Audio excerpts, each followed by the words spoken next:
co-wrote, and Rabbi Danzig has invited me to give the beginning part, and I will try not to be too long and try to set up some of the issues. So the one I'm going to add a line. I'm not looking at it directly. Oisveinik means without the eyes, right? I mean, by heart, whatever. Oisveinik,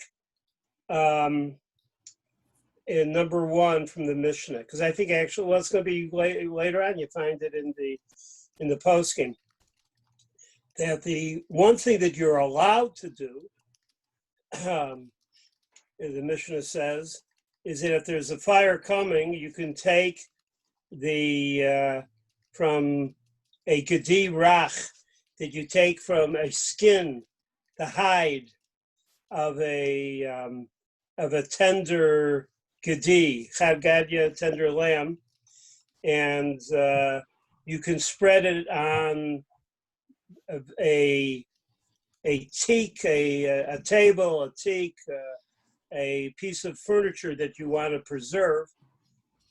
And the reason being that you're allowed to do it, and this is actually, I should have put my Gemara in front of me, but I'll do it without the Gemara, because actually what happens is that it's putting down it's a retardant. It prevents the fire from going further. Okay, it's a retardant. And there's different meforshim, but I'll just quote one. The Ran says that it's not really, the Ran says what happens is it prevents the Mishnah itself says the skin of the lamb will be singed, mecharech, or which calls me singe, or may have some holes in it afterwards. But what it does is still stops the fire.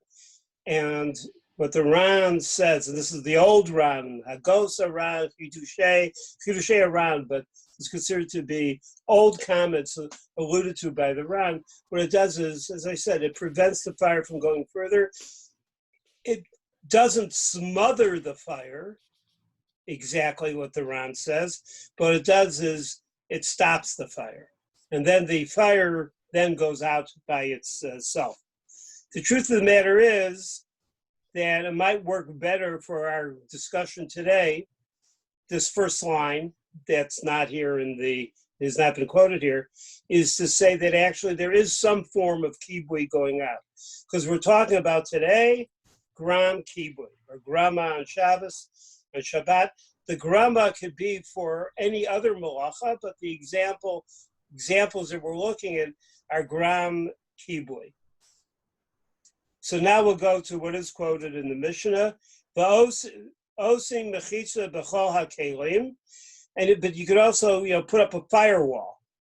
I have a term, firewall. Osim mechitza b'chol hakelim. Bein Malayin, Bein Rikinim, whether those kalim have something in it, meaning water, or whether they're empty, Bishvil Shalot Avar Deleka, to stop the fire from spreading. Rabbi Yossi Oser B'Kli Cheres Chadoshim. He says, you have a new clay pot that's Malayin Maim, that's full of water. You have to stop it. And the reason being is that since it's a new clay pot, it cannot receive or withstand. Kabel here, better translation would be withstand the flame. And they will crack, and they will be mechabeh. They will extinguish the fire. So, first question. So just someone pedantically, however you want to do it, help me out with what's the language of gram kibui here? In other words, it doesn't say the word gram kibui. We'll get to it in other terms. But why would this be gram kibui? Just why is this gram kibui? Joe, why is this gram kibui? Oh, gram. I didn't translate that. Causes kibui. I have why is it? Yeah. two guesses. One is the necessity that it's going to happen, or the other possibility is the speed. Wait. What's the first possibility? Say it again. You know for sure it's going to happen versus like it's if it's going to still burn the hide, you don't know if it's going to really prevent it. How affect like it maybe effectivity is the better question, or the other possibility is the speed. Right? It's going to slowing the fire down, or slowly putting it out versus very quickly putting it out could be another. So what you've explained is the kibui part of it. Yes. You explained the kibui. It's going to do this, and you're explaining Rabbi Yossi, who's going against the Chachamim. Mm-hmm. You're explaining Rabbi Yossi's position. Yes. So now the question is, we'll take it that way. Now take it that way. Well, for those who say it's really gram. Yeah. No, for those who say it's really, really gram, why is that called a gram as opposed to kibui? The way Joel said it, the way Joel plays Rabbi Yossi says it's kibui. But the Chacham seem to say that it's gram kibui, and we don't have to worry about it. So what makes it a gram? I think it's the indirectivity of it. It's not a direct. Not you, Joel, anymore. So no one's going to agree with you. It's okay. What about the intent? It was the intent. What? The intent wasn't to put it out. The intent was just to stop it from spreading. How do you stop? Okay, I get what you're saying, Asher. I get what you're saying. But for anyone knows that there is the possibility, or maybe directly it's going to happen, that it's going to be put out. So Joel says, but maybe it'll be put out or maybe not put out. And therefore that goes back to the kibui. But I want to know for those, so Asher is saying maybe not, and therefore it's gram kibui. I want to hear another opinion. Thank you, Asher. I want to think another opinion. Noam, you have another opinion? Well, Joel took my other opinion, but anybody else? Okay, if you don't got it, you don't got it. Anybody else?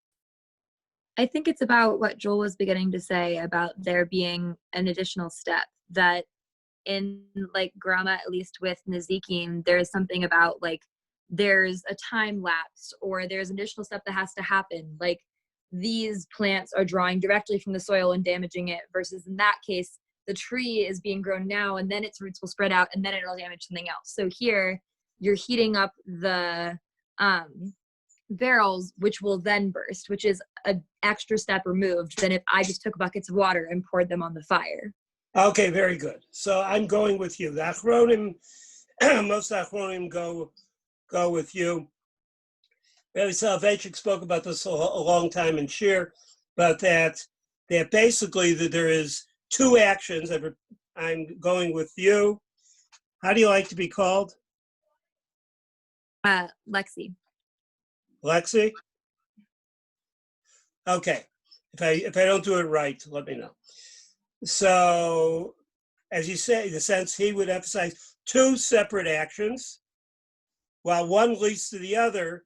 Then the question is how inevitably that would kind of bring in what some people have said how inevitable it is, or maybe a time frame of it, or maybe when I pushed aside Asher, but now I remember it came up in Shiur, that maybe it's not as much a gram. In other words, the second action or it's even more of a gram when it's no intent.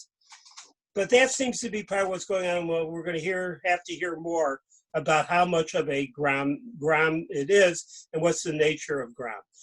But there's two separate elements taking two separate actions, as it were, even though one action causes the other action. Now, here's the deal. This notion of Grama still has impact, it seems, according to what Rishonim say, even when you say it's a psik reisha. So Asher, that was I was thinking about when I first dismissed what you said, and I'm sorry, I apologize for not dismissing, but for dismissing. But the would even take place, even that it's for sure it's going to take place, but nonetheless they're two separate actions, like Lexi said. We'll hear more, but this is the beginning of how to start thinking about it, and we'll see if we'll see what we'll see later on with Reb Nachum. But from there, I'd like to then go to the Gemara with you. So the Gemara has a lot of questions here regarding who exactly said what Rabbi Yossi said and what the Rabbanan say. That's not our interest as much as a definition of Grama. Barami de Rabbi Yossi. I'm sorry. No, I had notes, in fact. Barami de Rabbi Yossi at a Rabbi Yossi. And they placed Rabbi Yossi against, this right to Rabbi Yossi against right to Rabbi Yossi, which, because they give another case. Harei shaya shem katuv lo abisaro. Shem Hashem is on the guy's chest, okay? All right, I must have seen somebody like that in Berlin. I think I saw somebody like that. But walking around, Shem Hashem, that Albasara. Not only is there somebody like that, there's a tattoo artist who specializes. Anyway. In real life? How you are Zocha. Yeah, his name's Gabi. He's amazing. He's amazing. Okay. So let's say it's written, and I don't want to go with the tattoo, because the tattoo itself is a permanent feature. So here we're going to go with written, which means that it's written. So it's with stuff that could come off. That person should not wash it, nor should he put a salve on it. In other words, put suntan lotion, something else on it. Because why? Because that's kiboy. Below yaba b'mokam tinufim, and you should not stand tinofet, and not stand in a place of filth, excrement. Nizdam lo tefillah. So what do you do with this guy? But what's he going to do? So let's say it's time for him to have tefillah. He's a nazir. All sorts of different cases in which tefillah now has made sense for the person. Could be man or woman, but could also be a man, and therefore it's going from a universal tuma to tahara, as opposed to specified tuma tahara of a woman of a tahara mishpacha. Then when he's able to tefillah shel mitzvah. Korech, and what we tefillah shel mitzvah would also include the ziras afterwards. Korech alecha gemi. So he can take a gemi is like a reed. He basically folds a reed over the Shem Hashem, and what does that do? It does two things. It prevents the water from coming in, and also the fact now that it's also would help in the case of Tinofet. In other words, the Shem Hashem is still there, but you could be Yored v'Tovel, and he can be Tovel. Rabbi Yossi Omer.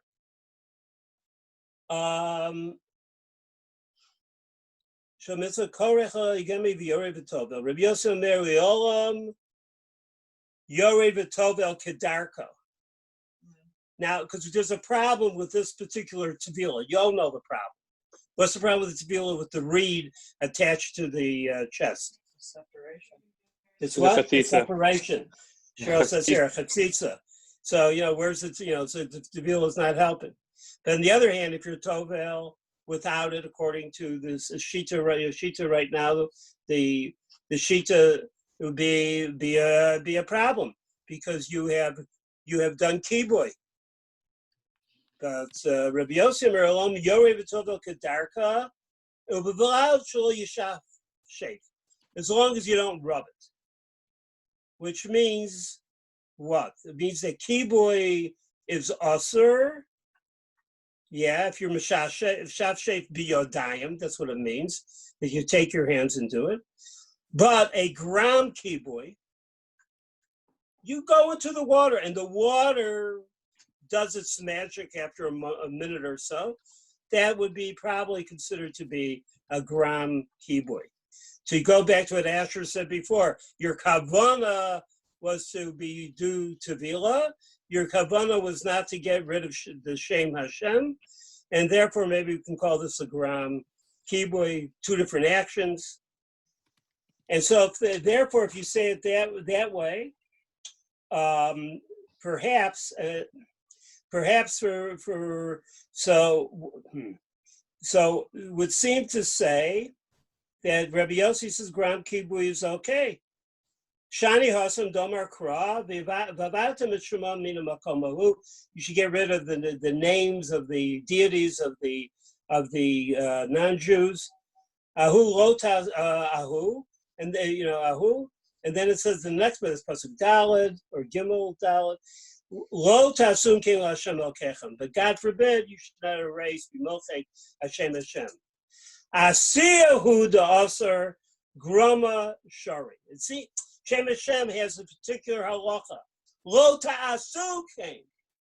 That anything which is not an asiyah, is only a grama, would be imater. Ihachi hachinami, but the Gemara says back. Ihachi hachinami. Wait, this also applies to Shabbos rules. Lo ta'aseh kol malacha. Asiyahu, quote unquote, on Shabbos you can't do a malacha. Asiyahu da'asar grama shari. Asiya is forbidden. Grama is permitted. Rabbi Lanies, I think this is actually, I mean, I know you bolded it, but this is like there are gradations being defined here, I think. Go ahead. What do you mean? Like, okay, it's like Asiya is Asr, but Grama is Share. It's like Asiya, to do the thing is not okay. But like, okay, if you do something that like allows another thing, that's not doing. It's not the same as doing. It is a lower level thing of doing. And when we talk about malacha and like asiya of malacha is what's usher, but grama of malacha isn't doing malacha. It's something, even the word doing, you're not doing malacha. You're grama-ing malacha. It's a lower level. Okay, you found another Hebrew verb to make. Okay, now, okay, fine. But would the word biyodayim be helpful for what you're saying? Asiya is biyodayim. Grama is lo biyodayim. Would that work in terms of what you're saying? I think it's more than that. I think there's also you're not supposed to be mishashek. No, but I think there's also a temporal element that is coming into play. Okay, I'm hearing that. Anybody else? Gemara now says, "Mitoch shadam bahu al mimono." Gemara says, "No, it's a different factor in this. In the factor of gram kibui, in reference to Hilchot Shabbos. That mitoch shadam bahu al mimono ishar le ati l'kibuye." So, because a person becomes very anxious about their money, in other words, if you say gram kibui is usher, it's not usher because of the malacha of Shabbos per se. It's usher because it's a geder, it's a fence around kibui. Gram kibui is itself a problem in and of itself for those who hold that it's a problem. If you say gram kibui is not a problem, why do they make it aser with gram kibui?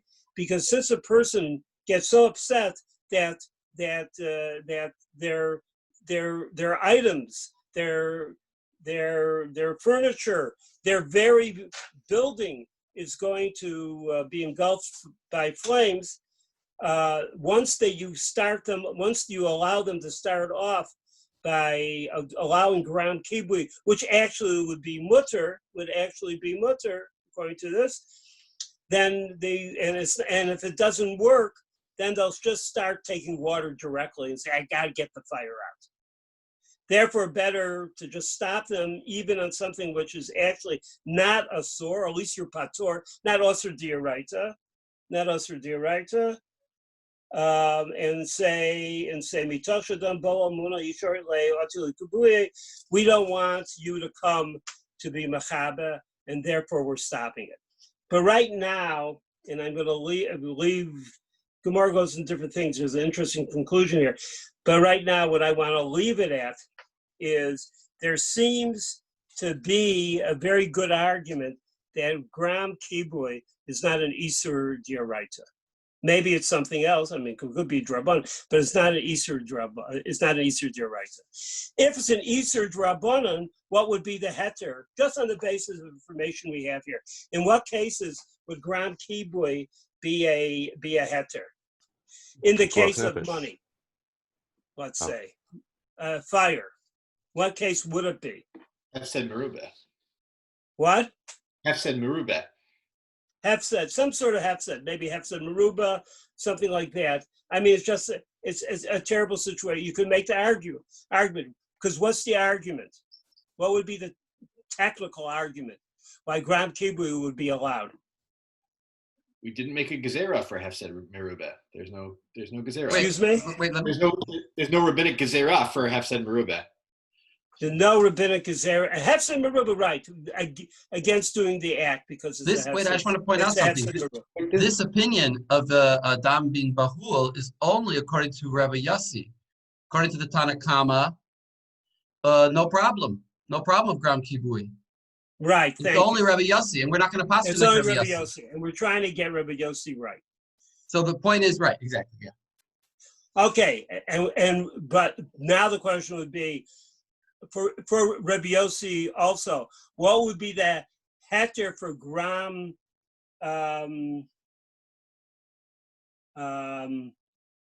for a gram? Well, I'll leave it at that. I'll leave it on that, and I'll leave it as what Rav Nachum said. So let me now briefly go with you to number 3, the Shulchan Aruch. Okay. We got it there. Teva shachas baha or. A teva that is now achaz ba. It starts to burn up.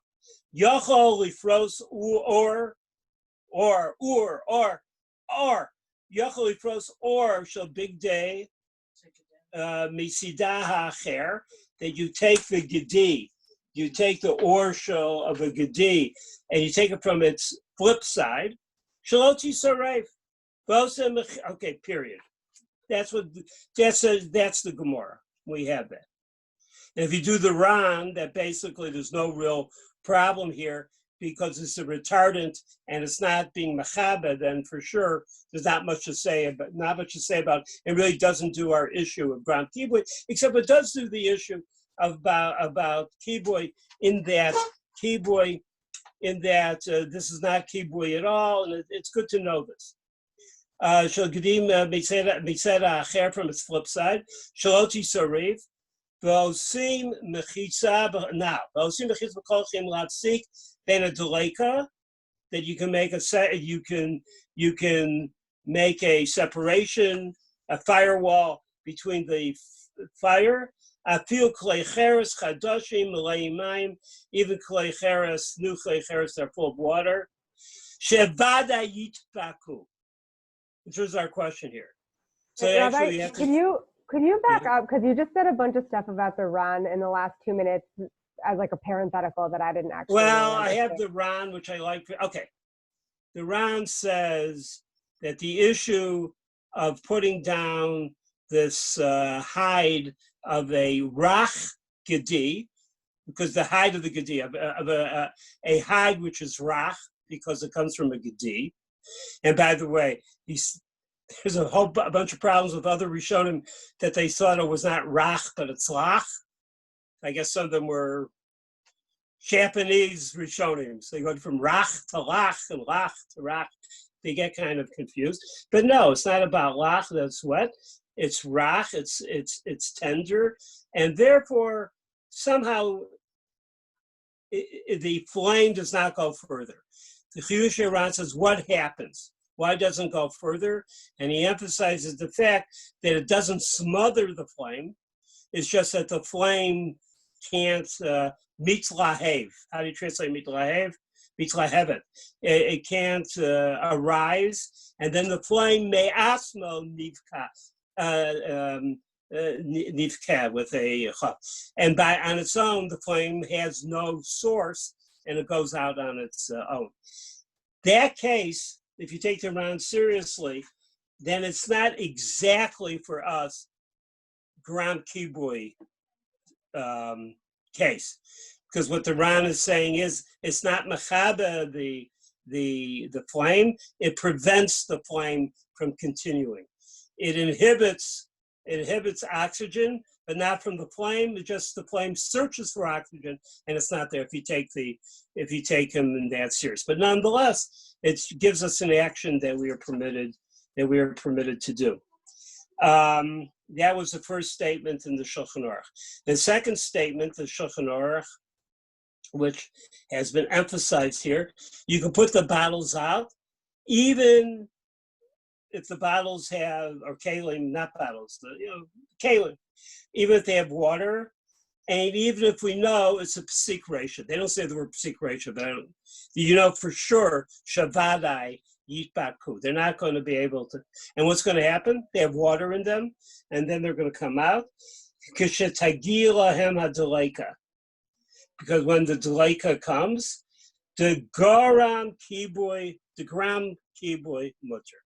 Because it's not kibui, it's gram kibui. Why gram kibui? As Lexi said, two separate actions. I is a psik ratio. There's an intent to put it out. And there's a psik ratio that's directly going to happen. It could happen very quickly. Nonetheless, since there are two different actions, it's a gram kibui, and therefore, again, gram kibui is not the isur of the Torah. It's an isur drabanan. Haga. Rav Linda's question. Just let me finish 2 words.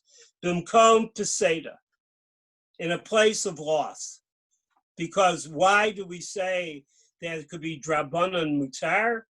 Even if gram peseda may be usur drabanan, he's holding it's not usur d'oraisa at all, but that it may be usur d'oraisa, usur drabanan, because it's become peseda, and we say in become peseda we don't have the gezerah as Joel said it. What do you have, Asher?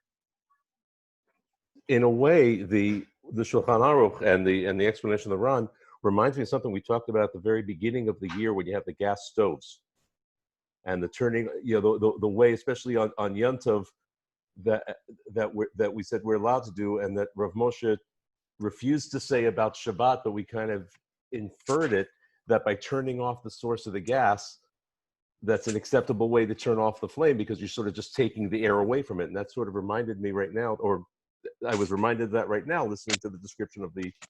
It sounds to me correct. Nachum, is that sounds correct? No. Yeah, both of us agree.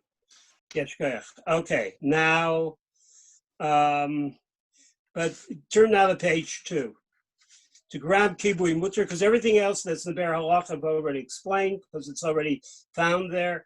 To grab kibui mutter, lav dafka kibui, to whom malacha shenetzricha gufa, dafil b'chol malachota din kain. You guys remember what malacha shenetzricha gufa is? Somebody give me a definition of malacha shenetzricha gufa. Who's volunteering here? This is from earlier in the year. Anybody volunteering? Who was here at the beginning of the year? Not everybody was. Mimi, you Isn't were it here? when you have the intention to do a melacha, then you end up doing Wait, who's talking? It's Gary, sorry. Who? Gary. Okay, let's hear you.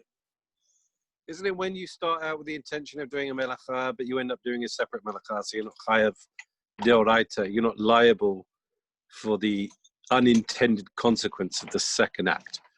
I need That's an example, not a You're on definition. the road there, but I need something else. Anybody else? Joel, what do you got?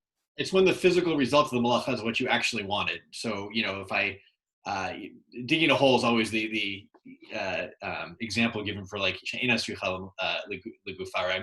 I dug the dirt, but it's not the dirt I actually want, it's the hole. Versus did I flip it? Digging the gufa.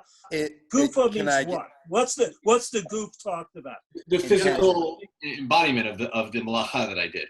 Intention. Not exactly. And what is the embodiment of the malacha? No. What is the embodiment of malacha? Of the malacha is that I wanted the hole and I dug it, but I got the dirt. So yeah, that's no. Well, let me say it better. The goof malacha is one of the lamed tet malachot, which are malachot done in the Mishkan. In the Mishkan, they dug holes, but not for the purpose of dirt. Therefore, even though you do the maisa of digging, right? The maisa of digging, it wasn't for the kavana of having a hole. The kavana was having the dirt, and therefore that makes it into that at that point is malacha she'enes tzricha l'gufa. We talk about it being an iser d'Rabbanan, but not an iser d'oraita. What's another example? Another example is dragging a bench. If you're mechabe gram kibui or kibui, not even gram kibui. If you're mechabe a flame in order to extend the life of the wick or to extend the life of the oil in there, right? It's not an iser d'oraita. It's an iser d'Rabbanan. Because what was kibui used in the Mishkan? Charcoal. You're doing it because you want to have the wick, you want to have that. Therefore, it's not an iser d'oraisa. There is no onesh. You're not taken out and killed. And there's no, even if you did by mistake, there's no korban. But it's usher. Pater abal usher. It is considered usher. That's just on kibui alone. So here on kibui itself, which is not done for the purpose, exact same purpose, even though the maisa is the same, but the kavana is different. It's davar she'enes tzricha l'gufo, and since it's davar she'enes tzricha l'gufo, you're not such a bad situation. And for a gram kibui, how much more so? And you could say maybe, and gram kibui that you're doing it in a pseda, you can allow it. I'm stopping here. Nachum, save the day. You continue. I should take a comment. Anybody have a comment on this? Malacha she'enes tzricha l'gufa shel ha-mitzvah or shel ha-isur shezeh lamed temet malachot shezeh ha-malacha shenaseh b'kavana l'yot malacha k'mo ha-malacha b'hamishkan lo rak hamasa ela ha-kavana lo rak, say it that way. And therefore, that's already on that. And therefore, you bring these two major principles together. You fill up those vessels and put them out there. Okay, I'm sorry, nothing. No, excellent. First, thank you very much. I want to emphasize something in the Gemara that Rabbi Landis said and pointed out, though, because we talked about the definition of Grama. And our first example was that you did something, you put the fire next to these bottles and they blew up. So it's like you did one act and then that led to a different act, which then caused the Greek kibui. But what would you say about the second case, about the case where you go into the water?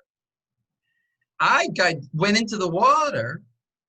There's no two acts there. There's only one thing. I'm going into water. Water is the universal solvent. It's going to remove the dye, the ink. that doesn't seem to fit our normal definition of Grama, whereas Lexi rightly said, you do one act, and then another act comes, and the other act is what does the actual event. Here's the same act. Here, I essentially just started.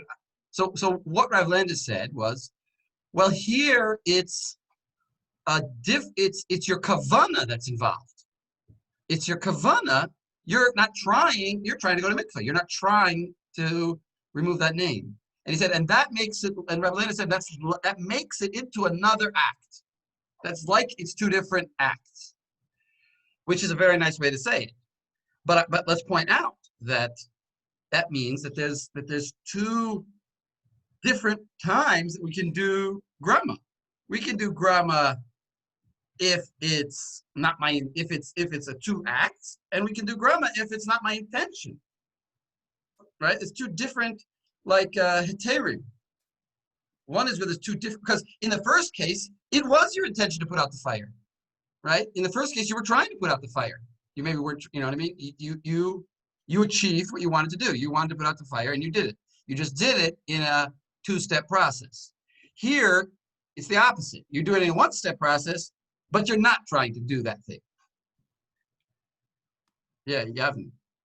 I still feel like in the case of the water, there's some sense of like an outside force being an actor in this that you're not controlling, or like you're being more passive in the action. If I put my hand under running water, that's different than if I jump into a pool. Yeah, something. I mean, right, like how it talks about, like that gets relevant when it talks about the wind also being the second actor for the wind is a second actor because the wind blows and it doesn't blow, and it's up to the quote unquote free will of the wind. But water has no choice but to be a solvent. In other words, if I go into water, it's gonna remove that ink. I mean, unless it's not water soluble, but assuming it's assuming it's a sulfurous ink. Sulfur, they say the enemy of the sulfur is water. One drop of water on the parchment and the ink spreads. I hear you say it does feel a little bit like there's two acts, kind of, but I want to lock it down and say no, it's not. It's one act. I think it's one act. But I have a different reason to be matir because it's not my intention. And I mean, ad kidei kach, so I might even say that actually it's not a case of Grama. Maybe it's just a case of eino mitkaven. I'm trying to do this, and that happens. I walked out in the rain, and it happened to be my shirt was dirty, and it got clean. I was just walking in the rain. It's incidental. The Gemara doesn't learn it that way. The Gemara seems to put it as a kind of Grama, which is strange and difficult, I think. But Rabbi Landis says, well, it's a kind of Grama because it's two acts. That's very nice. Just pointing out. Wouldn't there be a difference between walking out in the rain, which you don't have control over, or getting into a body of water, which you do have control over? No, you have control over. You can control if you're getting into a mikveh. No, you're walking. Stay home and not go into the rain. It starts raining. It starts raining when you're walking.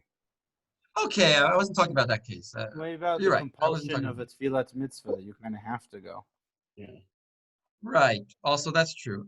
The case of the rain is just an example to show you the concept of.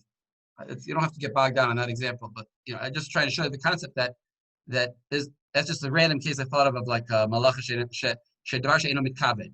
That just happens incidentally. You're walking through the grass. The Mishnah Berurah talks about you're walking through the grass and you're barefoot and you rip some grass out of the ground with your toes. You weren't trying to do that, and it just happened, and it may even, that's not even secration because it may not happen. But anyway, I'm just pointing out that there's like almost we saw two different. And actually, the thing that's interesting to me is what are the times, in what circumstances can we afford ourselves the use of the Grama concept? That is really the question that I'm interested in. When can we use it, and when can we not use it? And we're going to see, I wrote down at least 6 different answers to this question. But, what is the time we can use it? And we've seen now that it seems to be, first of all, this first case of the fire. The fire has a certain qualities to it, which is that, first of all, I did 2 steps. I tried to get it done, but also it wasn't a stam case where I wanted to do something. In other words, I didn't just want to put out a fire, like a candle, I just want to put it out. But rather, I was trying to save my house. Is that going to be a factor? In other words, is it because I wanted to save my house that I was allowed? Or is it any grama? It seemed to me from the Gemara that was just an example. That really any grama, because we have a drasha. And in fact, we have a drasha on a pasuk, which says, Lo taseh malacha, but naseh from itself, if it happens of itself, that's not our isser. That seems to be across the board, irrespective. And that's exactly what the Mishnah Berurah says in his book, the Be'er Halacha, which we have right here. And he says, that's source number 4.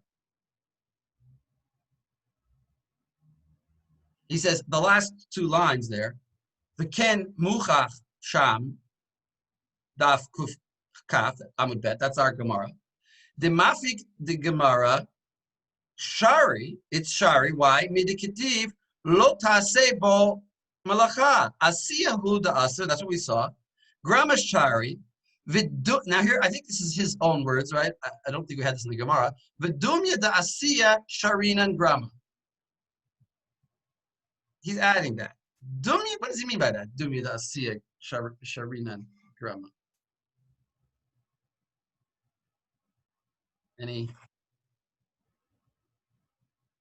What is the dumya? What is the dumya?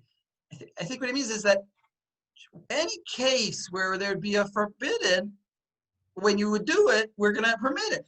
In all the same cases. In all the same cases where it would be forbidden to do it directly, it'll be permitted to do it through a grama.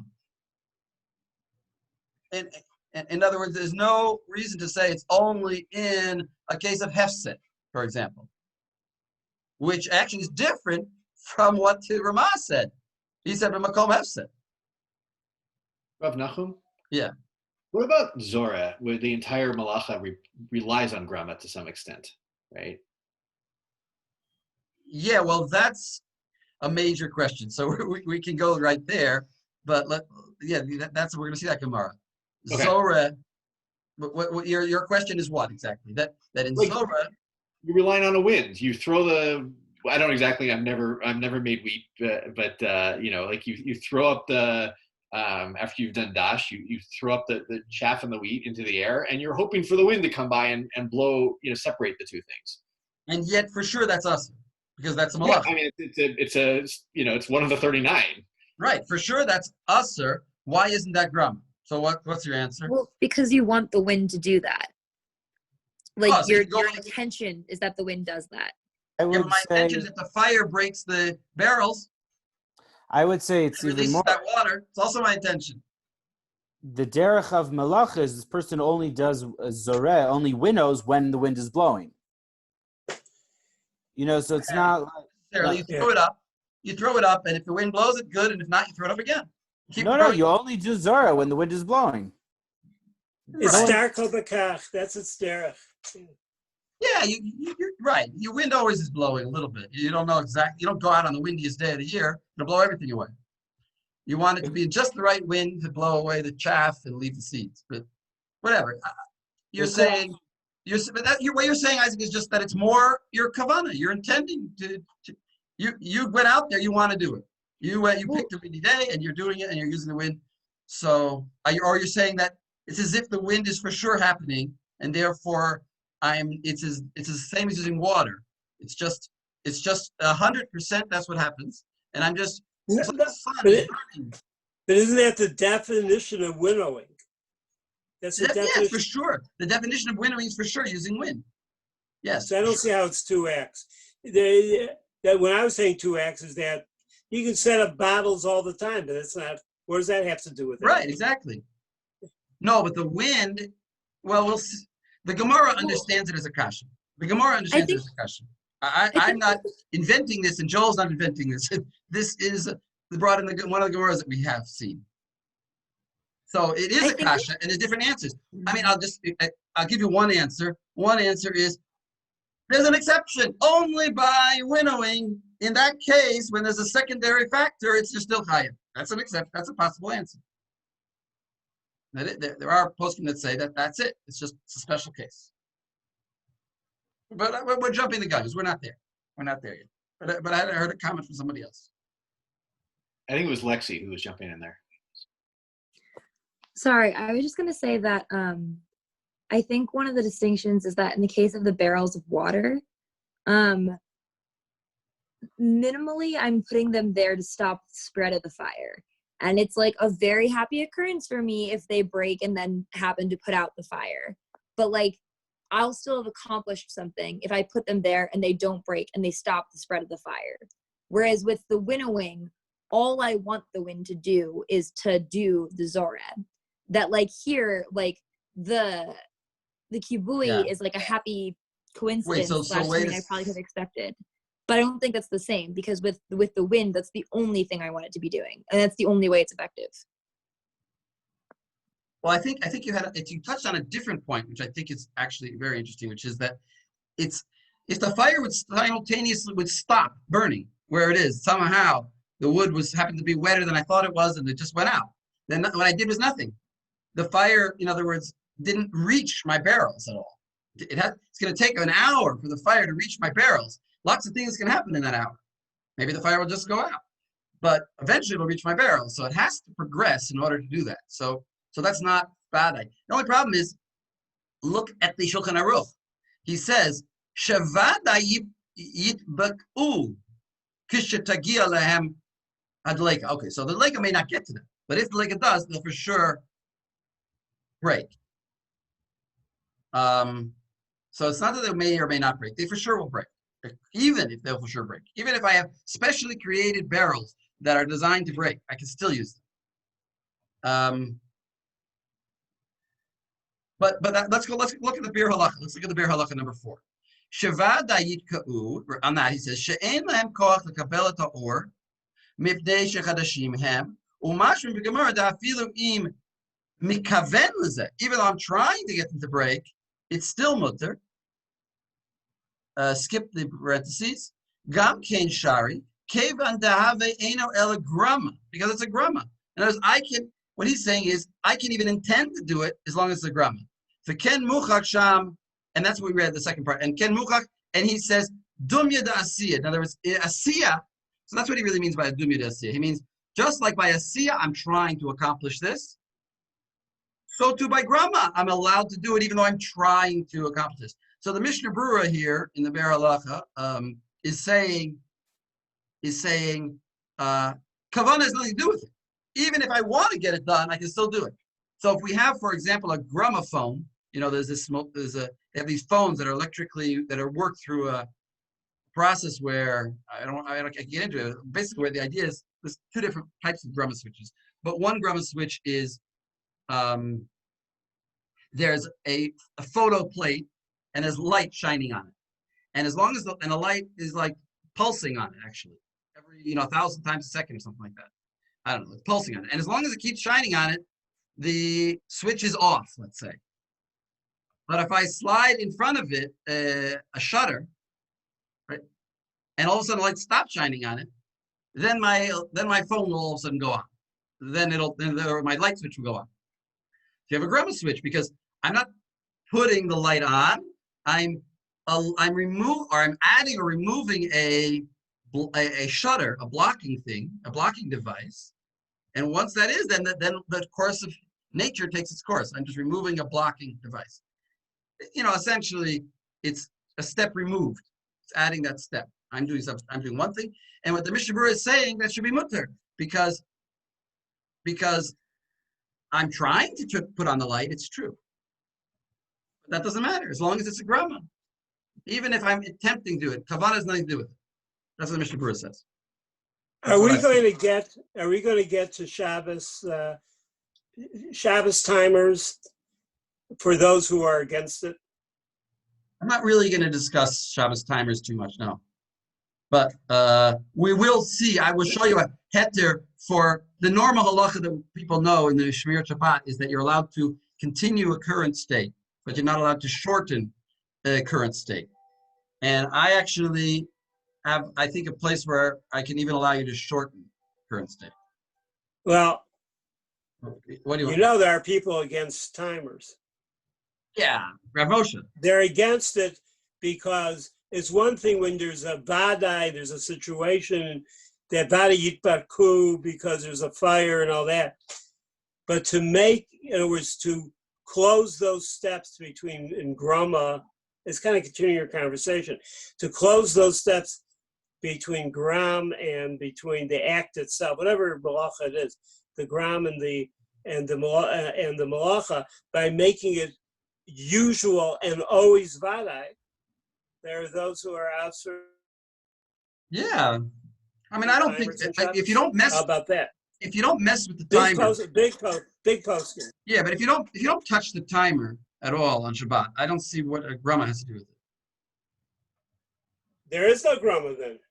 Right, you're talking about touching. If you don't, there's, I mean, arguably, I use a timer in Shabbos, but I can really argue against it. Arguably. No, but you're talking about using that. You're talking about moving the buttons on the timer, or you're talking about no. That I'm saying if you don't move the buttons, what's the Grama? You didn't do anything. I'm just sitting on my chair. And things are happening all around me. Okay. I'd rather you win on this one, but I may come back to it. You could beat me on another one. No, seriously. Yeah. Okay. Joel? Well, you could imagine, I mean, this gets very difficult because we're generally permit processes that start before Shabbat. But if you set, like imagine the case you set up the barrels, there's a forest fire raging, you set up the barrels before Shabbat to protect your property. You can imagine someone saying like, yeah, you can't even you can't do that because it's going to cause kibui on Shabbat when it actually gets there. And that's, I think, the same type of argument for the timer, right? Well, there is a discussion of something like that, of putting a pot underneath your oh yeah. There's a discussion of putting a pot underneath your dripping candle, and then, or your dripping light, and then you pull away the table, and then the pot collects the oil, and then the pot becomes batel, it can't be used, and is that usher? And yeah, there are cases like that where you set up something, but then you did an act on Shabbat. You pulled away the table on Shabbat. You're talking about where I just set it up to happen. I don't see that as Grama. But let's go on. Let's look at the next Mishnah Berurah, or the next Ber Halacha, I should say. The Gram Kibui Mutter. And on that one he says, Lav Dafka Kibui. Don't think it's only Kibui. Dehu Malacha She'ena Tzricha Legufa. Which is going to be, generally speaking, at least, I mean, almost always, a Malacha She'ena Tzricha Legufa, because I don't want the charcoal, I just want to put out a fire. Now, you might think, only if it's a Malacha She'ena Tzricha Legufa can I do Grama. No. Afilu B'kol Malacha Adinke. So the Mishnah Berurah gives us like pretty powerful tool, Grama here. It applies all across the case, all across the board. Every kind of malacha doesn't have to be Ein Tzricha Legufa, and I can even intend to do it, intend to get the result. Unlike, for example, the case of the jumping into the mikveh with the name on it, where I didn't intend. That's irrelevant. I can even intend. I could jump into the mikveh for the purpose of washing off that name, and that would be allowed. It seems to be. Well, he's still talking about Melacha and Shabbat, right? That's a separate issue, isn't it? Well, if the name would be not God's name and be Shmuel, then I could jump into the mikveh on Shabbat and do erasing, But that's for sure, because the erasing is only almanat liktov. But that's also. But you're right. He's talking about Shem Hashem. Jumping into a mikveh would be mutter. And I'll prove it to you, actually, that he's right. Because we do it all the time. I mean, you and I don't do it, but people do it all the time. Whenever the geniza fills up too much, they dig a big hole and put all the Kodesh papers into it and cover it with dirt. Well, lo and behold, by a year later, it's all dissolved. You've erased Shem Hashem. How could that be mutter? Intentionally doing that. It's a grama. It's gonna happen, but it's indirect. I didn't do it with my hands. I just let the dirt do its work. So it's the same as jumping into a mikveh, just faster. Two separate acts. Yeah, you're right. It's two separate acts. So you're going to say that jumping into the mikveh is two separate acts, just very quick. I mean, Yeah, okay. I'm covering myself with water. The water is dissolving the name. Okay, I hear it. Let's go on a little bit. Shulchan Aruch, Siman Tav Kuf Yud Daled, that's source 5. And we have another case. Ner Shel Shava Shirotze Lahadliko B'Yom Tov. So it's Yom Tov, and I want to light a candle because I'm allowed to. Aval Chas Alav Shelo Yisaref Kulo, but I don't want to burn it all because I want to use it tomorrow. Yachol L'Teit Svivo Kodem Sheyadlikenu. Before you light it, you could like put on it Davar Hamonea Milisrof B'Inyan Sheyichabe K'Sheyagil L'Sham. You could put on something so that the candle will only burn to a certain point. I don't quite get the picture.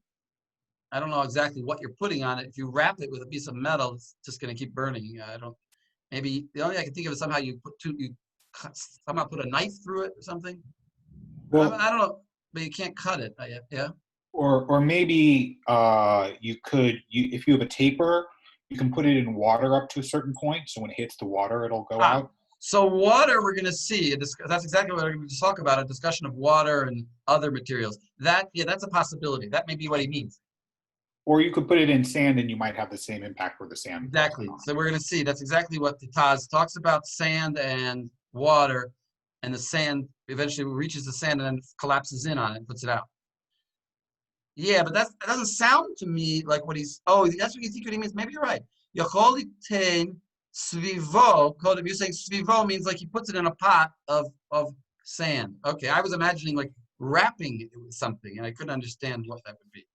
But fine. So, yeah, I thought of it wrapping in tinfoil, like Lexi says, but I don't see how that would put it out. If you wrap it in tinfoil, won't it just keep burning straight down and ignore the tinfoil? If you wrap it tight enough in tinfoil and the tinfoil is long enough, then it would asphyxiate the fire by burning down. If it's very narrow. If it's tapered. Okay, you're right. I also noticed that I have a snuffer sometimes I use, and even if I don't hermetically seal it, it goes out. You can just, if you remove enough. Can I ask, before you break, can I ask a question? You just did. Why do I have Neirot Shabbos and every Shabbos, one of them goes out? One of them goes out. You know, they put a man on the moon. Why can't they figure out Shabbos candles? It's because they're chas ala shava. They think you're kamtsani. You want to use that candle next Shabbos. It's a feature, not a bug. Except you can't really use it. I didn't realize I have to thank them. Thank you for telling me. All right. Anybody have an answer? Why do they go out? Okay, sorry. I don't know. All right, so you'll take a break, but very short because we have more than enough material to get through. Okay, very good. Can I make a request for post-break? Just because this is our last shiur on this material, right? Yes. I'm wondering if maybe towards the end we could talk a little bit about preparing for the Bechina and just if you had any suggestions for how to review or what to review. Sure. Okay. Sure. Okay, Thanks. we'll stop. And therefore, he's sort of ignoring, the Magen Avraham is sort of ignoring the second part of the Gemara, where it says you can jump into the water. Where if that's also Grama, that's pretty, so that's the Magen Avraham. Now the Taz, I'm going to have to, the Taz is very fascinating. I've gone over about 6 times, but let's just take one line from it. And the line is just that there's this opinion of Rabbeinu Yoel. Can somebody tell me Rabbeinu Yoel's opinion?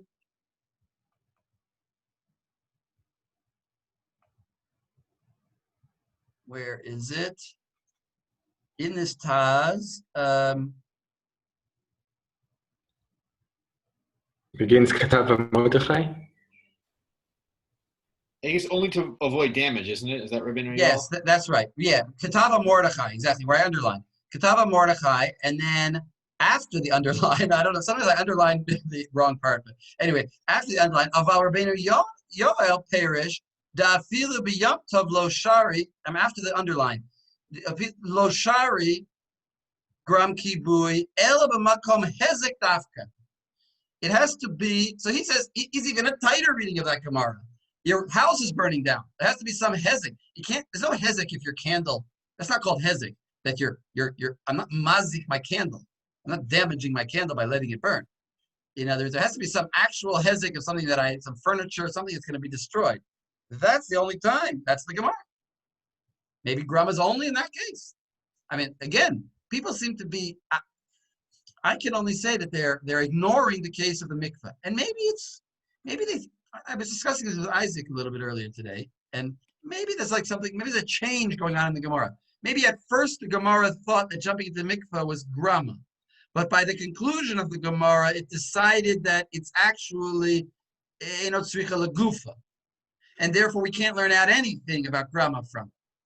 The only problem I have with saying that sort of mental repositioning in the Gemara is never said. I would want Rashi to tell me that. I would want the Gemara to tell me that. But I don't see it anywhere, and therefore I don't like him putting on an idea into the Gemara and then saying the Gemara had this idea, and then it changed the idea, and it never told me. I find that a dangerous thing to do. But anyway, that's how basically Rabbeinu Yoel is ignoring the second half of the Gemara. Yeah, Joe.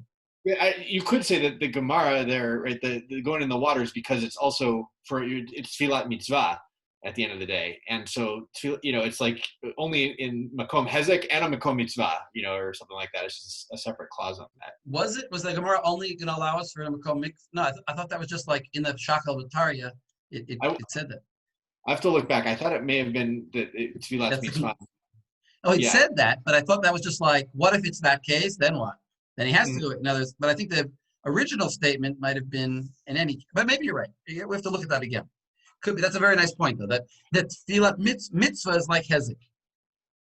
That mitzvah is also an excuse that's like hezek. That's a very nice point. Now wait, Isaac, you want to summarize this graph for us? Yeah, sure. So wait, hold on. Let me just bring it up so I can look at it. It's sort of the graph a little bit out of context because its reaction. It's interesting when we compare it to the Taz. We skip the Taz, but maybe you can get something out of it. Yeah. So I mean, the Gra is talking about. Can everyone see me even though I've moved to a different screen? Yeah, we see you fine. Yeah. Okay. So the Gra is talking about. Can I read the Gra because it's kind of short? Yeah, go ahead. קודם שידליקנה, לאו דווקא, דפילו אחר כך מותר, דלא כבית יוסף ושולחן ערוך, ובעין מגן אברהם, וכתוב אחא. So first of all, the Gra is saying that you can put that impeder on the flame, whatever, we're thinking tinfoil or whatever it is, we can put it on the flame even after you put it on. And it's even after you lit it. Even after you lit it. Sorry, that's what I meant. Even after you lit it. Right, because we saw in the Taz that example that we talked about earlier, putting it in the sand, where you take it lit and you put it into the sand in order to make the sand put it out. So he says, so also the aluminum foil you could put on when it's lit. And yet the Shulchan Aruch said you should do it kodem sheyadlikenu, before, that was lav dafka. Right.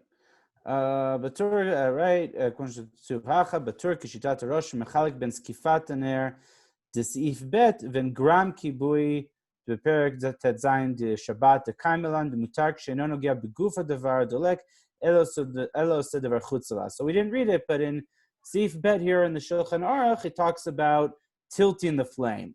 What about if you have a oil lamp and you tilt the oil away from the lamp, from the wick, and then it goes out? Wait, so what is that? How is that fundamentally different than putting something around it that makes it go out? How is it, that is asur, you can't, it's totally asur to tilt away the oil, even though I would say that anyone has experience with Hanukkah candles that you light with oil or anything else, it doesn't go out immediately.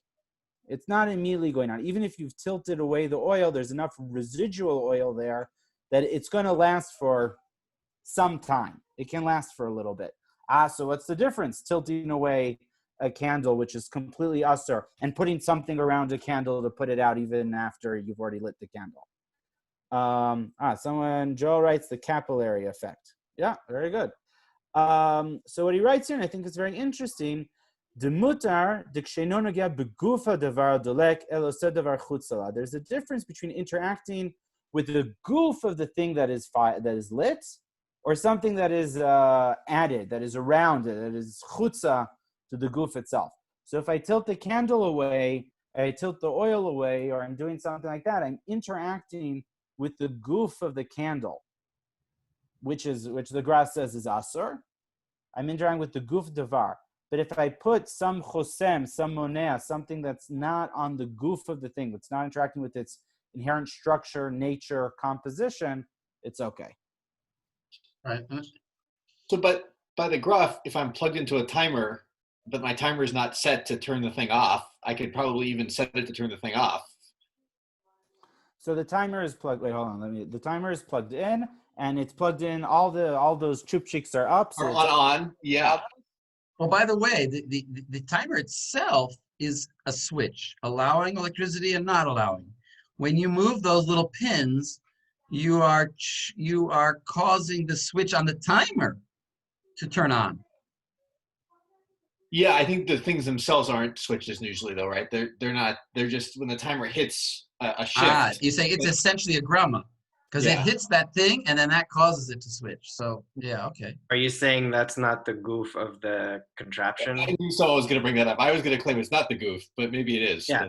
I'm actually all right. I mean, I would actually in some ways claim that it is the goof, because what's the difference between that and tilting the oil away from the wick? You know, the electricity is flowing, and now. Right. So that's what I was saying. That is, since the thing itself, if you think about the light switch that it's connected to, if you think about like the air conditioner that the thing is connected to, so it's not goof of the air conditioner, but it's goof of the timer. So this is a new concept in the Gra. Well, I wanted to mention something else about the closing the room. Remember I mentioned about closing the room full of oxygen. If you make the room half as big, that should be mutter, we said, because you're just preventing the fire from burning more. That was the Magen Avraham.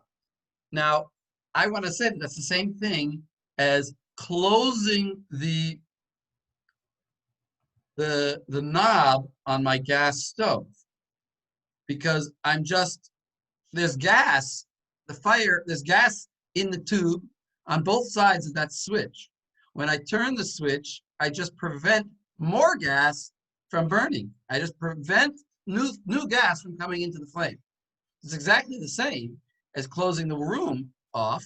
The French doors should be mutter.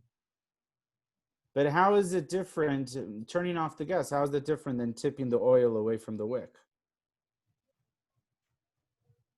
I guess there's a question. Because that's removing, I can say it like this, that's removing the oil that's already there.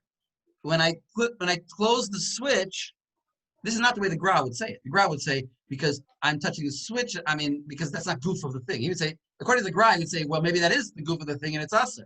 But what I'm saying is, according to the Magen Avraham, it should be mutter, because he doesn't care about goof of the thing. He cares about a different parameter, about whether I'm connecting, when I'm removing oil. The Magen Avraham would say, when you tilt the candle, you're removing oil that was there. You're taking it away. Here, I'm just not adding new oil. But isn't it like, just, for the sake of argument here, isn't it like anything that I use that has electricity or gas is like connected to a vast ocean of electricity? Because it potentially could go forever. Nobody in their mind had this idea that there was a candle that was going to be lit forever. There was a candle attached to an oil tanker. But practically, my gas and my electricity is attached to endless amounts of energy. And so how it is like a candle. You're saying, why shouldn't I be able to turn off a light on, isn't that a No, grama? I'm saying you shouldn't. You shouldn't, because what I'm saying is, just according to Sif Ben the Shulchan Aruch, how big is the reserve of energy that You're my saying, electrical is that appliance called, has? you're asking like this, is it called being immersed in the oil when the fact that my light bulb is connected to the power plant? Yeah, it's immersed in Or the is it amount of oil, theoretically. No, I think it's more like the case of the room full of air, and just closing off new air from coming into the candle is the same as closing off new electricity from coming into the light. Wow, but now you're saying what I think you're saying is a huge heter. Now you're saying what prevents us from saying that turning on a light switch or turning off a light switch is grama? I was trying to be machmir. You were trying to be machmir. I don't. So I'm asking, but I'm not, I took it to be cool to the other way. What prevents us from saying that turning off a light? See, turning on a light is a different story. Turning on a light is pouring in gas, and but turning off a light, why isn't that grama? I'm just stopping new electricity from reaching there. This might depend on what you consider. Like, it may be where the switch is too, right? You could say that at some point my system ends, and it's not, like I own the system of my house, for instance, but everything to the house is outside of my regime somehow. It's outside of you might even claim that's out of the system. Maybe I turn off the main switch of my basement. That could be allowed. I'm not sure that the thinking of electricity as fuel is necessarily the right analogy. I was going to say, does electricity travel? Does it travel? I remember this, that actually the electron that reaches the one end is not the one that started at the other. It doesn't travel through. It's more like marbles bumping each other, and just the one that's closest to me reaches me. I don't know if that is relevant, but anyway, this is a complicated discussion. Let's go to Tet. We just almost allowed electricity. Let's see what the Shmirat Shabbat says, who is not known for being Mekel. Look at number 9. And that's not number 9, number 10. Source number 10. Shmirat Shabbat. Katuv. Here, he writes, in this bed, I'm quoting him now. B'shat tzorech, at a time of need, gadol, mutter aslach nis et ateka l'sheka. You can put the plug into the wall. Of course, you have to do the shinui. You can't use your hand. You could, with your elbow, I don't know, with a stick, somehow prop it up and push it in. Kadesha or yidalek im chibur zer machashmal. Now he's talking about Yom Tov here, but there's no difference really, because on Yom Tov, so you hear what he's saying here? Isn't that saying exactly what we just said? That there's a flow, and here he's saying even worse. You could turn it on. He's saying like this: sticking the plug into the wall is a grama, because I just put the plug in the wall, then the light went on at the speed of light later. Yeah, but we did spend a lot of time talking about just between Shabbos and Yom Tov. So this is conditioned by the fact that you have all the poskim who see electricity. We see electricity in Yom Tov as being a separate matter. Well, look what he writes. Ha'ara, in the Ha'ara, he writes at the bottom. K'kol grama shemuter la'asoto b'makom pseida v'tzorach gadol. Like any grama that you could do when there's a pseida. If this is a makom pseida, in other words, you were in the Beit Knesset. I don't know what pseida is. Your refrigerator got unplugged. You want to plug it back in. Otherwise all your food is going to get rotten. He's saying you can do it. That's just, nobody, if you told anybody in your shul that the Shmirat Shabbat allows that, he would be shocked, I think. Why? Why does he allow it? You're right. That's what he says. Why does he allow it? Any case, but a case, what is it called? As any case of Gram. Right. And we know Gram is Drabanan. Okay. He's calling it a grama. My point is this: the definition. He's putting a plug into the wall. By definitionally, he's calling that a grama. Yeah. What about pulling it out? Pulling it out might also be a grama. Yeah. Why is that different from flipping a switch? Not. I don't think it is. I would even take it to another level. What happens if? So the grama switch. The electricity pops on Shabbat.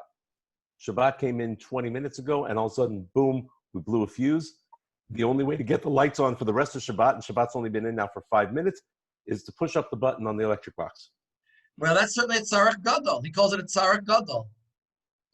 So you can push it up with your elbow, according to this. Why require the shinui at all? Just to make it even more safe?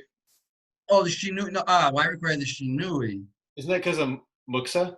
Because yeah, I think because of muksa. Because they're still worried about the fact, does it really look like 2 acts or not?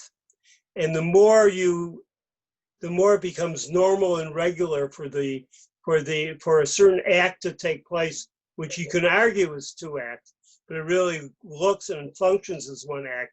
You're cutting down the heter for Grama.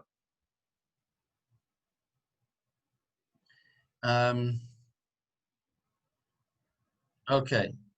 Because they're big poskim, that's where I started earlier. Big poskim are very worried about when the two acts become like one act. Let's go to Gemara and Baba Kama. Gemara Baba Kama. Gotta keep going. So we're talking about it says Levita Haruach Kulan Paturi. If the wind blows it, everybody is. So we're talking about Baba Kama. So we're talking about damages in your neighbor, damaging your neighbor's field with a fire. And the case is like this: you've lit a fire, and you blew on it, and you blew it right into your neighbor's yard. I don't know. You could say, "What are you trying to do? Damage your neighbor?" I could think of a case. You've got kotzim, and you want to burn them, and you're blowing it. You blew a little bit too hard and went over the fence and burnt your neighbor's yard down. So now your neighbor's very upset at you, and you did it. But he says, but you say, no, I didn't do it. Livta veruach. But also, I blew it, and also the wind blew it together. So then we're patur. Tana Rabbanan. Does anybody? I suppose you guys looked at it. Shani, you want to read this the Gemara? Sure. Tanu Rabbanan. Liva v'lifta haruach. Im yesh belibuyo k'dei lovta chayav. V'im lav patur. Amai lehave kazore v'ruach l'sayato. So, and Rabbi, we didn't get to this in advance, so I actually may need some help with translation. But right, if his libuyo is, I actually don't actually. Okay, so fine. You might want to ask someone else to read. Okay, no problem. I was just asking if you prepared. I didn't know who prepared. We did prepare, but we didn't get here. Yeah, I have no doubt. Tana Rabbanan. So liva v'livta haruach. He blew it, and the ruach blew it. Im yesh b'livuyo k'dei l'levoto. If he blew it enough that it would have burnt his neighbor's yard down, if his blowing on its own, if we would isolate it, was enough, then he's chayav. V'im lav patur. But if the only reason his neighbor's yard was because the addition of his wind and then the wind's wind, his air and the wind's air, then he's patur. Amai? Why is he patur? Why should he be patur? Lehave k'zoreh. It should be like zoreh. And v'haruach misayato. It should be like the normal case of zoreh, and the zorah and the wind helps. What's the case of that? It's saying, why don't we say, if we're saying you're patur here, then why on Shabbat don't we also say you're patur? I take the grain and I throw it up into the air, and the wind blows off the chaff, and the grain falls down, and I did the malacha of zoreh, I should be patur. Because I didn't blow it, the wind blew it. I should only be patur if I blew the wind. If somehow I quickly took a big puff and blew all the chaff away. But I didn't do that, the wind did it. So it should be grama. If this is patur because of essentially grama, why is it patur? I don't know if I have a Rashi here, but basically because of grama. So lehavi kizoreh. So Amar Abaye, hachabamaya skinan kigon shelivta mitzad acher. Mitzad echad, sorry. Liva mitzad echad, v'livta ruach mitzad acher. That the case is a different case. That I blew it one way, and the wind blew it the other way. So the wind really did it all. I don't know if I blew it. If we both blew it, whatever. I don't want to get into his explanation, but whatever. We're blowing in contrary directions, so it's not at all a case of the wind helping. Rava Amar kagon sheliva beruach mitsuya, and Rava says he blew it in a normal wind. Velivta ruach, velivto haruach beruach she'ena mitsuya. he blew it in a normal wind, and all of a sudden a big gust of wind came, and that's what did it. Rav Zera Amar Kugon de Samra Samure. He blew a tiny bit. He didn't do much at all. Okay, but here, Rav, this is the one I want to get to. Rav Ashi Amar Ki Amrinan Zorev Ruach Misayato Hani Mililin Shabbos. The Melechet Machshevet Asra Torah. Aval Hacha Grama Ba'almahu Grama B'Nezikin Patur. So he says, so it sounds like what he's saying is that on Shabbos, there's no din of Grama. I mean, we could say it very simple. On Shabbos, there's no din of Grama. Grama it doesn't apply to Shabbos. It only applies to Nezikin. In Nezikin, we have Grama. And therefore, you're only chayav if you did something with your hands. If I burned down my friend's field with my hands, I'm chayav. But if by Grama acts, I did this, and then that led to that, and that led to that, and then his field burnt down, I'm putter in Nezikin. But on Shabbos, like Zorah, Grama is chayiv. So that flies in the face of everything we've just been saying. Because Grama, we just said, is also a patur on Shabbos. Sounds like Grama is chayiv on Shabbos. Now, Rashi says, he says, Malechet Machshevet. On those words, he says, V'nikaima machshavto denichale beruach mesayto. On Shabbos, he's happy that the wind blew it. That's what, and his machshava happened. And that's what it means, Malechet Machshevet. Now, Malechet Machshevet is a term that's thrown around a lot in Shabbat. What does it mean? So there's actually several different definitions. One definition is Malechet Machshevet means it has to be chashuv, from the word chashuv. It has to be an important act. Something insignificant is not chayiv. Here, what it means is it has to be that it's mekayim machshava. Anyway, what I'm trying to say is like this: that the normal reading, the normal simple pshat is to say that somehow there's no Grama on Shabbat, but we're going to say a different pshat and explain it a little bit more deeply, and that I think is what the Rosh says here. So we look at the Rosh. V'lo amrinan afal pi shesaya haruach ba'asiyat ha'esh have ki'ilu hu asahu levado. We're not saying that even though the wind helped him, it's as though he did it by himself. Because midi da have azore beruach b'saito dechashiva leki'ilu asa hamalacha levado dehata malechet machshevet asra Torah afal pi delo have ele grama ba'alma v'hachi chayiv Torah kevan de melecha zu ikar asiyato al yedei ruach. So here is it. This is a different shot. He's saying that the ikar asiya is al yedei haruach. In other words, this malacha is a ruach type malacha. So only by this malacha do we say using the wind you're chayiv. Aval grama ba'alma u grama b'nezikin patur. In other words, what the Rosh is saying is that this is a special case. Only by Zorah do we say that you're chayiv, even though it's really a grama. Because that's what the malacha is. The Torah came and told us that Zorah is chayiv. So if Zorah is chayiv, you're chayiv, no matter what. That's the Rosh. But, wait, I want to just see if I can find quickly a better explanation. I don't say better. The Rosh is very good. But,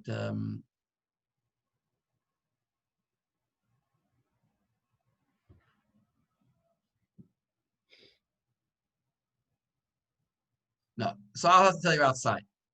The other way to explain, I just don't want to waste. I don't remember exactly where it was, but the other way to explain it is like this: that the ruach is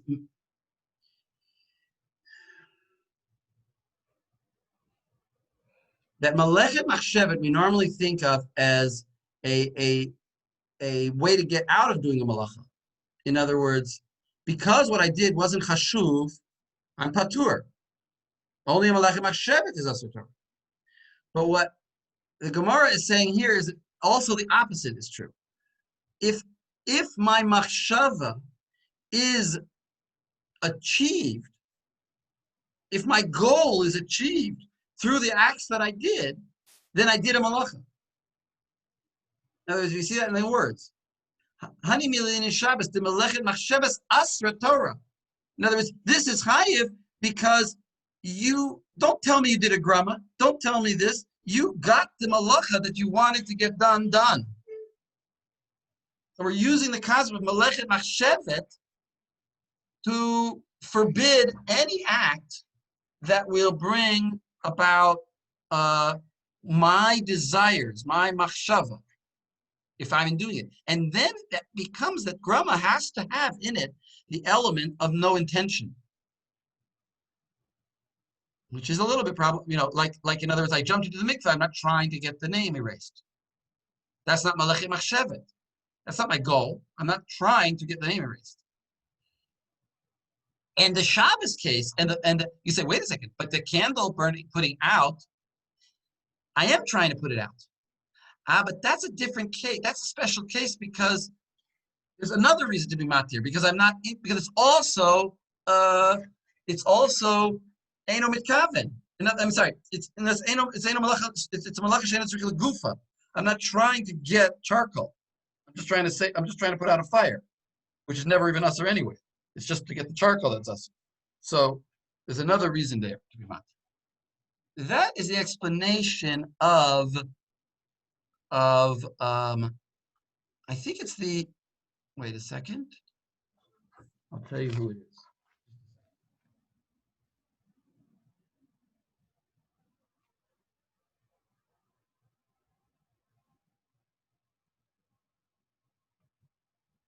Yeah, that's the Evan HaOzer that I sent out here. So he's quoted quite a lot.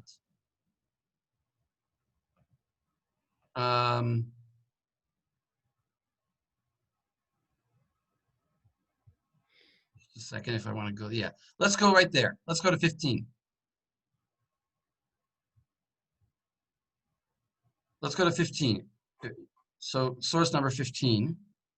And he says like this. This is Rabbi Benjamin Ozer, who's a Rav in Poland. He's the grandson of the Marshal.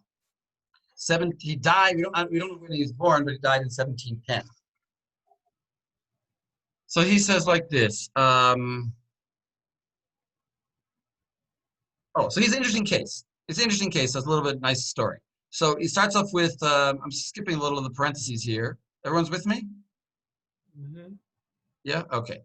So let me go to this view. So he says, Lahamid b'Shabbat aluka shekorin piafko. It's the Russian word for a leech is a piafka. So here we're not having Russian exactly, but piaf, but it gets Yiddish, and aluka is in modern Hebrew a leech. Just a second. So lahami b'Shabbat aluka shekorin piafko v'limtzos dam ba'adam hu iser Torah. It's forbidden to take a leech and stick it on somebody's skin and suck the blood out. You can say, well, wait a second. That's no bigger grama in the world than I could think of. I mean, the animal could choose to, maybe he's full, maybe he doesn't want to do it. I'm not doing it. I'm just putting the leech there. Ve'ein lechalek bein le'inyan nezikin le'bein le'inyan malacha. Daha anan ipcha shaminan vehu b'shas baba kama perek kones. That's the one we just saw. Gabe eish she'en yachol lahavir me'atzmo v'ruach hevirato upatur uparik mai. And when they asked over there, mai shna mizore. Why is that different from zore? Uruach mesayato dachaya b'Shabbos. Umeshani Rav Ashi at the end there. That's the one I was interested in. Hani mili le'inyan Shabbos to melechet machshavas asra Torah aval hacha grama ba'alma. But here by Nezikin it's grama. Vahachi kaimelan ki Rabbi Ashi. So we hold like Rabbi Ashi. Va'al ken kaimelan b'choshen mishpat whatever. Bezore, Begaranova, Ruach, Molicha, Motu, umazik chavero. Somehow you're doing your work, and the ruach comes when you're doing your zora, and it causes a damage. You're patur. Varuach hu sheholiv. V'harei af le'inyan hezek patur. So he says, yes, it's true. By zora, you're patur when you do damage. Afilu hachi b'Shabbat havi melacha chayav. But on Shabbat, you're chayav.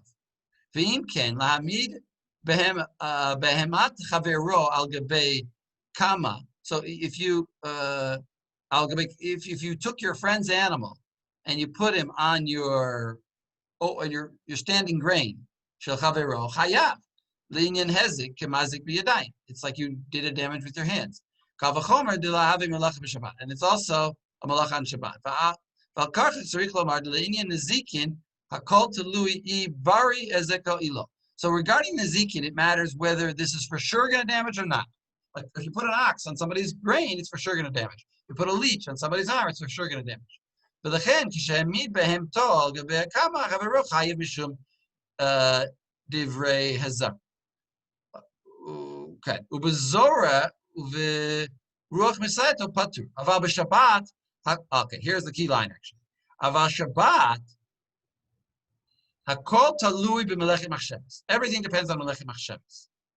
Al kain bezora v'ruach misayato the machshavto. What does it mean? When you do the zora and the ruach is helping you, the machshavto levarer mitocho psol. You're trying to get out the psolit from this grain. You want that to happen. V'nas seit machshavto. Your desire has been fulfilled. Nas seit machshavto. Afshar ruach misayato. Even though the ruach is helping you do it, chayav.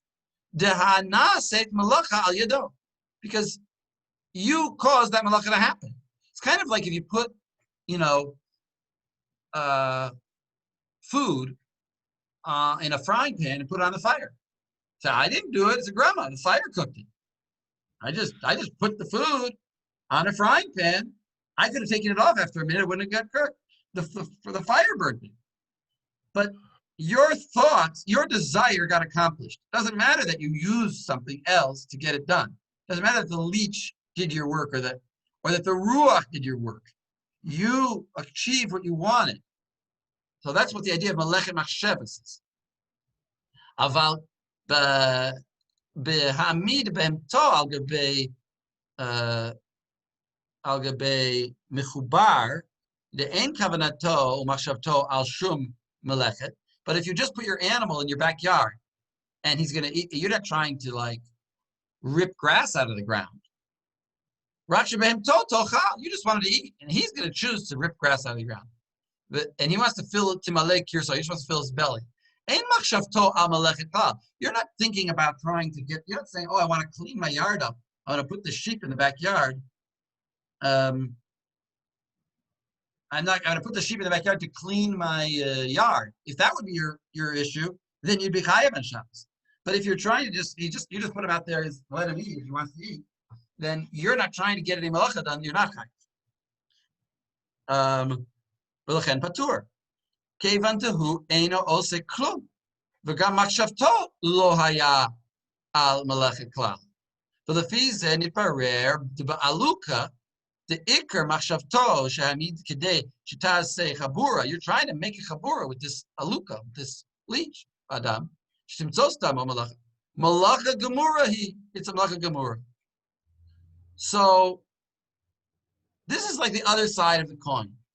This is the side to say that grama is always asur. And in fact, Rav Chaim Ozer Grzinski, the Achi Ezer, based on this opinion, forbids all gramas. He says, don't talk to me about grama switches. Don't talk to me about anything. You want the light on? The light went on. Don't tell me you did it in 3 different ways. Your machshava is mikayim, like it says in the Gemara. Melechet. So I just want to point out this is an amazing reading of this Gemara. If we go back to that Gemara, it just says of Rav Ashi.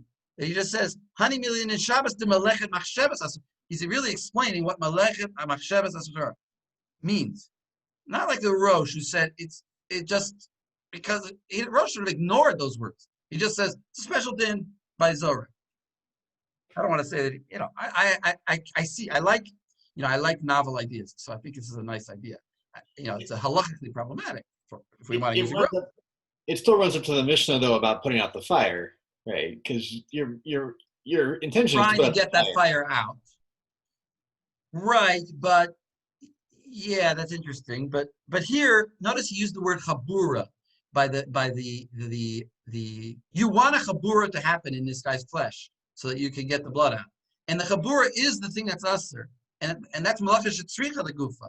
That is letting blood, I guess, was done in the Mishkan for making the techelet from the worm, from the sea animal, from the branded, what is it called? Banded murex.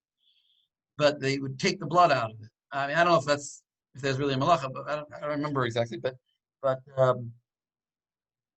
you have to throw in. Yeah, your kasha is a good kasha, Joel, and the only thing I can answer is that we have to throw in that by fire is a special thing because fire, you're never really doing a malacha anyway.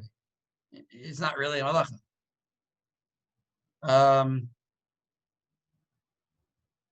Now the Yabia Omer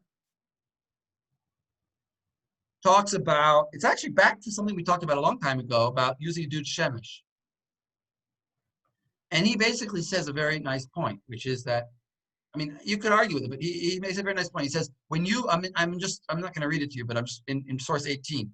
He says, when you open up the beres and let the hot water out of your dude shemesh, and new water comes in, that's a grama. You're trying to get water. You're trying to wash your hands. You're not trying to heat up water. You can almost put it even into the words of the Evan HaOzer. I'm even not trying to do that. That's not my goal. My goal is to just get hot water. I'm not trying. That happens by itself. That the new water comes in and gets heated up by the old water is a grama. And he says gramas are permitted. In general, even not makom hefsek, like we saw in the Mishabur.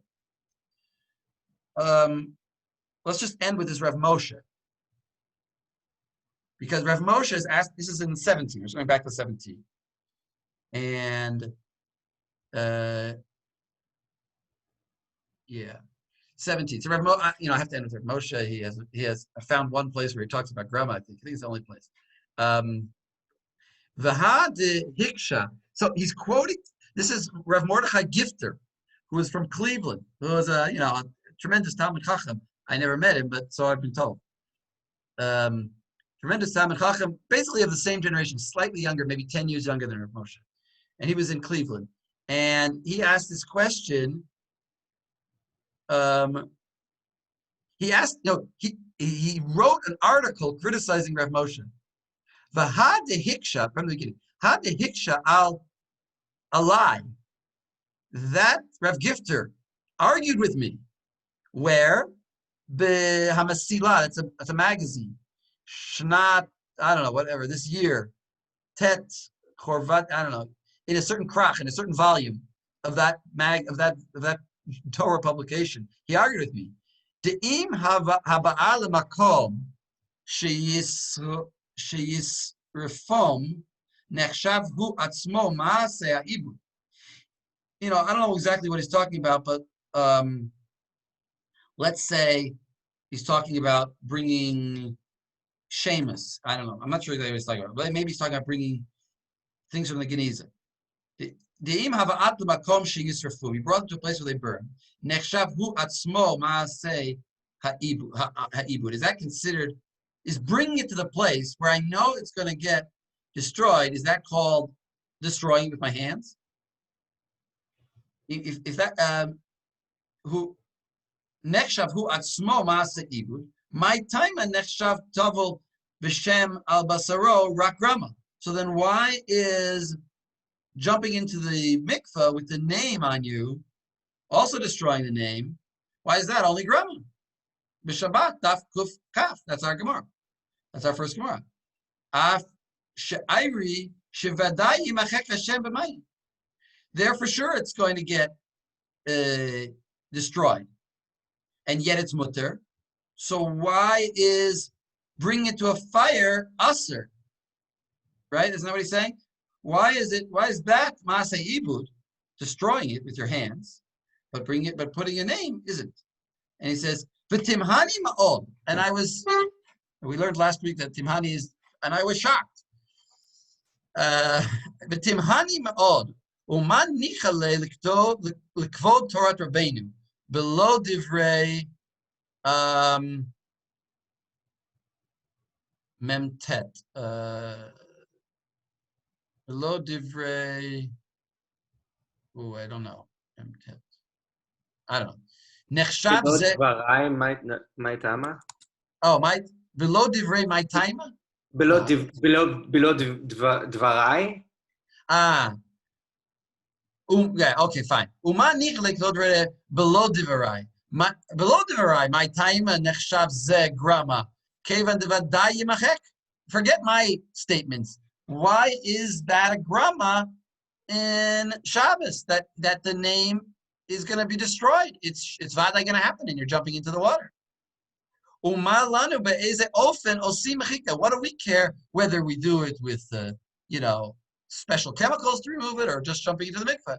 Im besakin o b'mayim. If I scrape it off with a knife, I scrape the letters off of the scroll or something off my arm, or if I jump in water. V'gam hu mifurash b'Shabbos. A betit nechshav ma'abed b'yadayim. If I use tit, that's called ma'abed b'yadayim. V'lachen tzarich lomar da'agdara hu. Here's the definition. Ma she'eno mitkaven l'mechichat Hashem el litvol.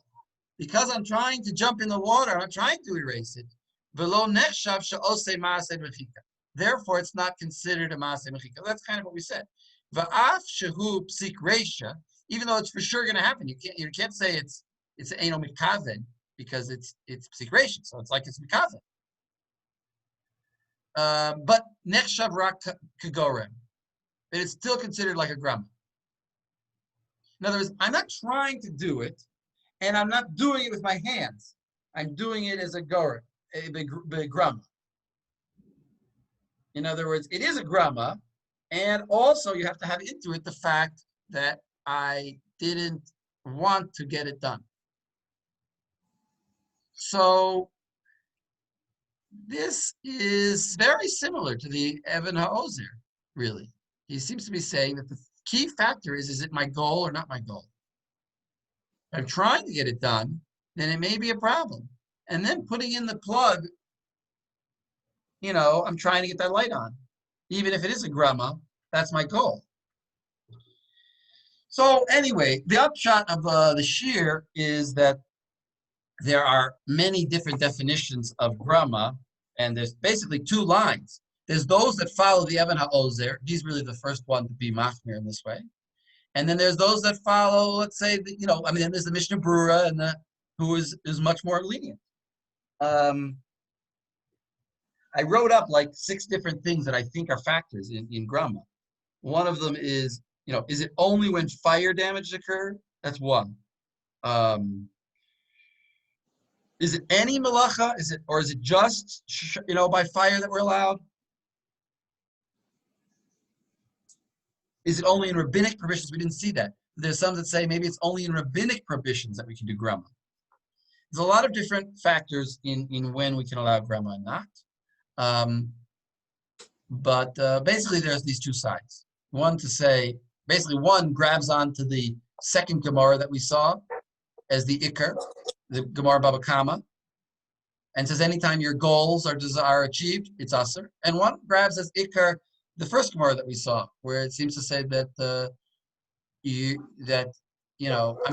first one, the fire is your goal, and yet you're allowed. And we answered a little bit. But anyway, so you'll see that there's two sides. Seems to be that the most modern poskim are more in the side of the Kula. But Rav Moshe is a little bit more in the Chumrah. Rav Vadi Yosef is more in the Kula side. Okay, we'll stop here. And Rav Len is first of all, thank you very much. I'd also say public policy seems to be l'chumra, and individual cases seem to be l'kula. Right. That's why when you see a lot of times the halacha, they say you should consult a competent posek in this case. There's a lot of times that it sounds very foolish, like, well, just tell me the halacha. The answer is that we don't want to create a general rule and tell everybody all gramas are allowed. In each individual case, we may matter, but we want it to be sort of a private matter. Okay, first of all, Reb Nachum, thank you very much for tonight. Thank you very much for the year. This has been a pleasure being with all of you. For those interested in taking a bechina, the bechina, for those who experience it, the bechina Yoredeya is all inclusive for the areas that we study. We go through everything. It's an oral bechina, and we go through everything siman by siman, sometimes seif by seif. But we're not talking about Yoredeya right now. This will be different, somewhat different for Shabbos. For Shabbos, my plan is I give an oral bechina. You will meet with me probably online. Yourself could be with your chabruta.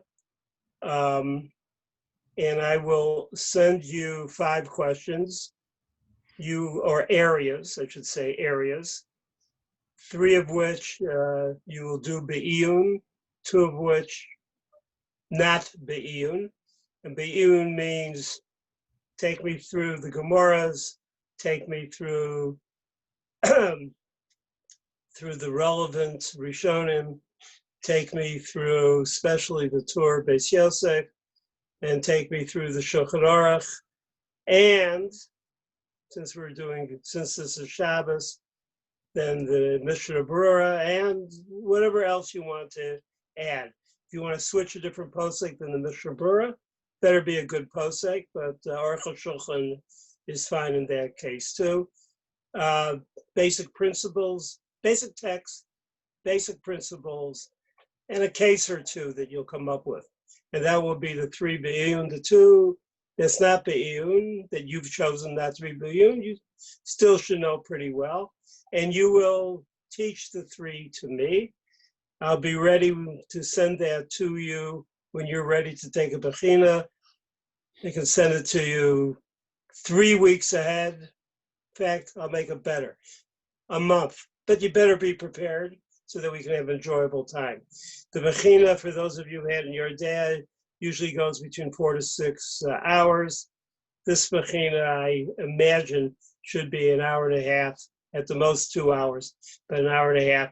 We'll see if there's any gram keyboard that will change the situation in terms of that. I never wanted to really teach Hilchot Shabbos. This is something always I felt in the yeshiva world, something you kind of like learned on your own. And that it was only when yeshiva, at YU, REITs, it only became part of the curriculum after the Rav became ill, and they made the course of study more competent and therefore more dull. But I think I'm very happy we did Hilchot Shabbos. We did poskim on Shabbos. I think there's a lot to be done. I found it personally very enjoyable being with all of you. So, you learn something new. It was on my bucket list, and there's other things on that list. And again, a big eshkoyach to Reb Nachum. So that's basically it. Do you have questions on what I have to say? I'll take a question now, if need be, or 1 or 2. Anybody has anything regarding this bechina? Just the other 2 categories, the non-be'iyun, are we just going to do those bikuyus? The other 2 categories, you don't have to be obsessive about. Okay. I'll ask you questions about the other 2 categories. But the other 3, want to hear something. And if you can't give me chidushim, then give me the truth. When you say a category, how broad are you thinking? How broad? You come in what you come with, Don't worry, you'll figure it out. The categories will be there. You'll figure it out. It's not going to be that. It's part of the deal. It's not going to be that, but it's not. I think it's going to be pretty evident. This is a bechina. on the, what a difference it is, the smicha that the general smicha that I've given up to now, there's been exceptions, but the general smicha that I've given up to now has featured Yordea. This will add basically 6 letters to that, that you have Bekias, Lumdus, not just Yordea, it will be the Orachayim, that will be Vav, Aleph, Vav, Chichik, Chetz, but it'll be meaningful, those letters. So for those who are interested, fine. Okay, but it won't count as a smicha on its own. If you do it now, then we'll count it with Yordea. If you've done Yordea, we'll stick it in. If you haven't received your cloth, then it'll be easy. If you receive your cloth, bring me back your cloth if you pass it, and we'll figure out how to put it on the cloth. Okay, thank you very much. Laila Tov. And for those of you who I haven't spoken to personally, set up if you wish, but set up a meeting with me. I've spoken with most of you. Take care. Take care, Reb Nachum. Shalom, shalom. Thank you very much. Go off to everybody. Thank you both so much. Thank you very Thank much. you, everybody. Rabbeinu Morenu, and stay healthy, everyone. Be healthy. Amen. Thank you, guys. I enjoyed the year. Thank you. Be well.